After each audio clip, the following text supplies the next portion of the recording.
इन महापुरुषों ने ऐसा, ये एक ही नहीं, कबीर साहब की वाणी सत्य है कि सतगुरु बिन किन्हें न पाया ज्ञाना, जो थोथा बुस छड़ा किसाना। पूरे संत जिस पर कृपा कबीर परमात्मा की नहीं होगी, इस कबीर साहब की मार्ग को कोई जान ही नहीं सकता, ना इसकी वे वर्षिप समझ सकते। ये तो उन परमात्मा की स्वयं ही रजा होती है जिस पुण्यात्मा पे, और उन्हीं की कृपा से वो इस उलझे हुए सूत को सुलझा सकता है, जो ज्ञान रूपी सूत इन महापुरुषों ने अपने अनजानपने में उसमें उलझा कर डाल दिया। अब देखिएगा, श्री गंगा शरण जी शास्त्री की अधूरी सोच के वो कबीर साहब को श्री राम का पुजारी मानते, श्री राम का पुजारी, यही जीवन चरित्र। और देखिए इसके प्रश्न नंबर 86 और 87 पे है। देखो 86 कबीर जीवन चरित्र, और यहां नीचे से दिखाऊंगा थोड़ा सा बस झलक सी। एक बार सिकंदर लोधी के सामने शिकायत की कबीर साहब की, तो सिकंदर ने कहा कि कबीर, तुमने सन्मार्ग को छोड़कर कुमार्ग अनुसरण किया है, इसलिए तुझे दोजक होगा, नरक में जाएगा तू। कबीर साहब को सिकंदर लोधी दिल्ली के बादशाह कह रहे हैं, मैं उसमें तुम्हें जाते हुए खुद ब खुद देखूंगा। अगर तुम अपनी खैरियत चाहते हो तो इस्लाम को तस्लीम कर लो, यानी मुसलमान बन जा तू दोबारा, तुझे मैं बख्श दूंगा, अन्यथा तुम्हारा कुशल नहीं है। इतना कहकर बादशाह लोधी चुप हो गए। कबीर साहब ने जवाब की प्रतीक्षा में लगा। सिकंदर लोधी की उक्त बात सुनकर सतगुरु कबीर ने उत्तर देना आरंभ किया। वो अपने मन के राजा, संसार को भयभीत करने वाले, मैं कभी भी कुमार्ग का अनुसरण नहीं करता, मैं कभी झूठ नहीं बोलता, न तो मैं किसी की चुगली करता हूं और न किसी का धोखा देता हूं, मैं तो सदैव राम नाम का जाप करता हूं। और तेरेगी वो सतनाम कहां गए अगर राम नाम लिखा। इन्होंने कबीर साहब के शास्त्र को भी नहीं पढ़ा इस महापुरुष ने।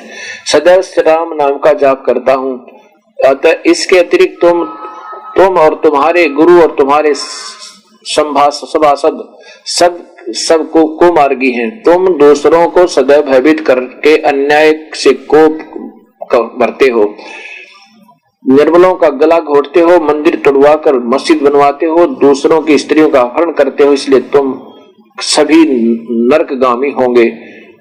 मेरे देखने में तुम सभी मर्द समान दिखाई पड़ते हो। और आगे क्या कहते हैं, मैं विपरीत में तो श्री राम की भक्ति करता हूं।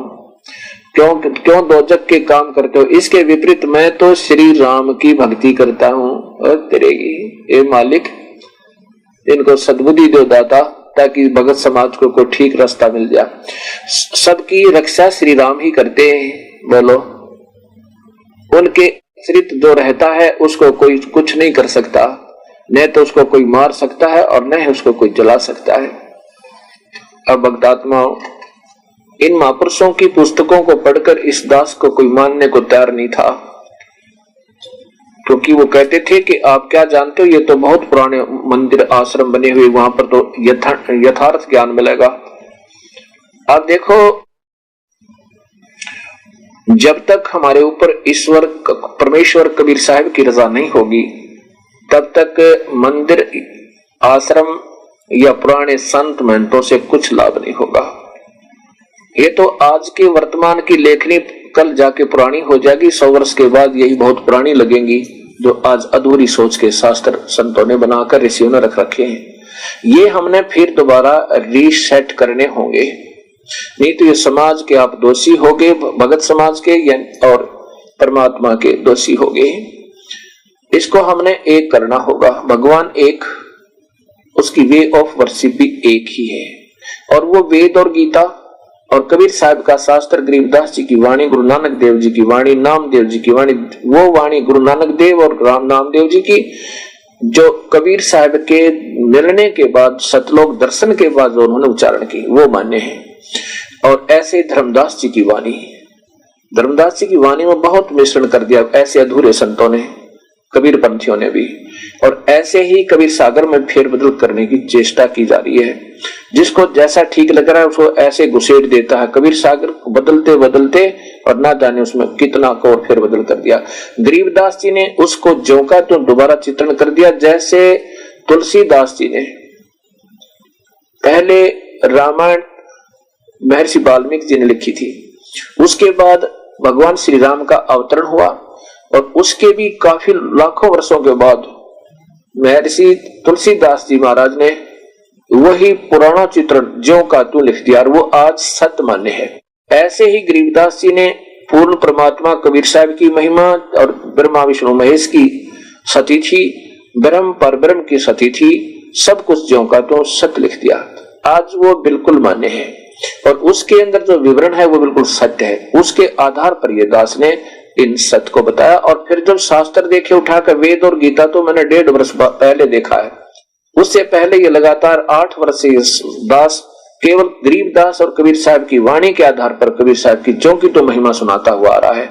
और फिर वेद और गीता देखा, उनमें भी ज्यों का तो मिला और सभी पुराण कुरान देखे, कबीर परमात्मा की व्याख्या मिली। क्योंकि गरीबदास जी और कबीर साहब ने जो स्वयं आकर के, और गरीबदास जी ने अपने प्रभु की, अपनी भगवान की आंखों देखा हाल लिखा, वो झूठ नहीं हो सकता। तो इस प्रकार ये भक्ति मार्ग दूसरी दिशा पकड़ चुका है। अब इसको दोबारा उसी लाइन पर लाना होगा। अब कबीर साहब का वास्तविक चित्रण आपको दास ने पहले इसी शंका और समाधान परिभाषा प्रभु की में आप सुन चुके थे। अब आपको काशी में भंडारे का चित्रण ये दास सुनाना चाहता है। कबीर साहब हिंदू और मुसलमानों को यही कड़वी कड़वी सत्य बताया करते थे कि जो साधना तुम्हारे गुरुओं ने तुम्हें दे रखी है, ये शास्त्र अनुकूल ना होने से, शास्त्र विरुद्ध होने से तुम्हारे लिए नरकदायी है। ये ना तो इस तुम्हें कोई परम सिद्धि प्राप्त हो है और ना ही तुम परम गति को प्राप्त कर सकते और न ही कोई सुख मिल सकता। उस समय हमारे पूर्वज शिक्षित नहीं थे, बेचारे भोले भाले थे और गुरुओं के पीछे बंधे रहा करते। जो गुरुजी ने कह दिया वो फाइनल है, क्योंकि वो स्वयं पुण्यात्मा थी। वो ये सोचा करते थे गुरु लोग झूठ नहीं बोलते, वो सत्य बताते हैं। और गुरु तो वही होते हैं जो झूठ ना बोलने, केवल सत्य बतावें। लेकिन अब कलयुगी संतों ने, महंतों ने, गुरुओं ने झूठ बोलने का ठेका ले रखा है और गुमराह करने का पूरा कंटेक्ट है इनके पास। अब गीता में लिखा है उसके विरुद्ध सारी साधनाएं, ये श्री कृष्ण के गुण गाने वाले और श्री राम के महिमा बताने वाले, ब्रह्मा विष्णु महेश के गुण गाने वाले, उनके विरुद्ध साधना दे रहे हैं। अब देखियो गीता जी के अध्याय नंबर 16 के श्लोक नंबर 23 और 24 में, इसमें लिखा है कि ये अध्याय नंबर 16 है और यहां देखिएगा श्लोक नंबर 23 में लिखा है कि जो शास्त्र विधि को त्याग कर अपनी इच्छा से मनमाना आचरण करता है वह न सिद्धि को प्राप्त होता है और न परम गति को और न ही सुख को ही। हे मालिक, कि जो शास्त्र विधि ने त्याग के जो मनमाना आचरण करता है वह न तो सिद्धि को प्राप्त होता है और न ही परम गति को और न ही सुख को ही। इसलिए अर्जुन 24 में कहा कि इसलिए तेरे लिए इस कर्तव्य और अकर्तव्य की व्यवस्था में, यानी कौन सा भक्ति कर्म करना चाहिए, कौन सा ना करना चाहिए, शास्त्र ही प्रमाण है। ऐसे जानकर शास्त्र विधि से निहित कर्म करने योग्य हैं। जो शास्त्र में, इस पवित्र गीता जी में, पवित्र वेदों में वर्णन है वही करने योग्य हैं। तो कबीर साहब ये बताया करते थे कि जो तुम्हारे गुरु लोग तुम्हें बता रहे हैं वो साधना तुम्हारी बिल्कुल अधूरी है और ये तुम्हें न तो पार होने देंगे और न इनसे तुम्हें कोई सुख होगा।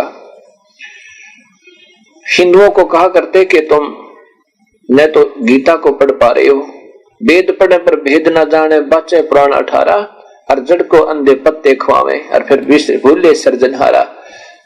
गीता और वेदों के ज्ञाता कहलाते हो और निकलवाओ सरहद और पत्र पुजवाओ और फिर अन्य त्योहारों की पूजाएं करवाओ, दिवाली पूजन करवाओ, जबकि गीता में कहीं नहीं लिखा।